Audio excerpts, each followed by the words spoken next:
Let's read this question.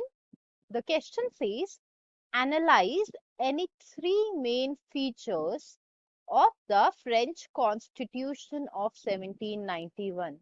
तो question हमसे बोल रहा है कि जो कॉन्स्टिट्यूशन ऑफ 1791 था उसके कोई तीन मेन फीचर्स बताओ. Now coming to the key concept of the answer, we are going to talk about constitutional monarchy. कि जो कॉन्स्टिट्यूशन ऑफ 1791 था उसने कॉन्स्टिट्यूशनल मोनार्की एस्टैब्लिश की थी. अब कॉन्स्टिट्यूशनल मोनार्की थी क्या? इसमें जो मोनार्क होता है और आपका जो कॉन्स्टिट्यूशनल गवर्नमेंट होती है ना, इसके बीच में पावर डिवाइड हो जाती है. तो एक पावर शेयरिंग होती है दोनों के बीच में. मोनार्क कॉन्स्टिट्यूशन के हिसाब से काम करता है, उसकी पावर्स लिमिट हो जाती हैं.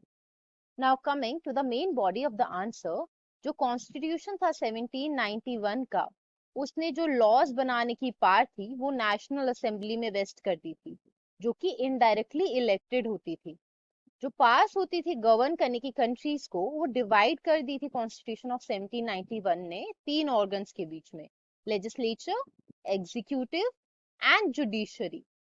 और जो दोनों जुडिशरी और आपकी लेजिस्लेचर होती थी ना, वो इलेक्ट की जाती थी बाय द पीपल. अब हर कोई नहीं वोट कर सकता था. सिर्फ जितने भी मेंस थे ना अबव 25 इयर्स ऑफ एज, जो कि टैक्सेस पे करते थे कम से कम एक लेबरर के 3 दिन की वेजेस की इक्विवेलेंट, वो ही एज एक्टिव सिटीजन्स कंसिडर किए जाते थे. बाकी जितने भी लोग थे जो इतना टैक्सेस नहीं पे कर पाते थे या विमेन्स थी, they were considered passive citizens.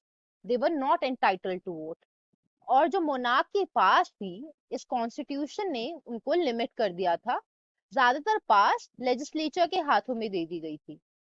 जो मिनिस्टर्स थे वो भी आंसरेबल थे लेजिस्लेचर को in this constitution of 1791.